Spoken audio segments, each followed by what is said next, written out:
ఈ రోజు కూడా బీజేపీ పార్టీకి సహాయపడటానికి, బీజేపీ పార్టీని లేపడానికి, కాంగ్రెస్ పార్టీని బొందబెట్టడానికి ఈయన రేవంత్ రెడ్డి ఏం చేస్తున్నాడు?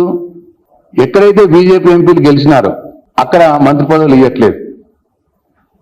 ఉదాహరణకు నిజామాబాద్ జిల్లా, అక్కడ బీజేపీ ఎంపీ అరవింద్, ఆ జిల్లాకి ఇప్పుడు మంత్రి పదవి లేదు. అట్లనే హైదరాబాద్ రంగారెడ్డిలో Kishan Reddy BJP MP, Etela Rajender BJP MP, Konda Vishweshwar Reddy BJP MP. Hyderabad Rangareddy జిల్లాలకు ప్రాతినిధ్యం లేదు, మంత్రి పదవులు లేవు.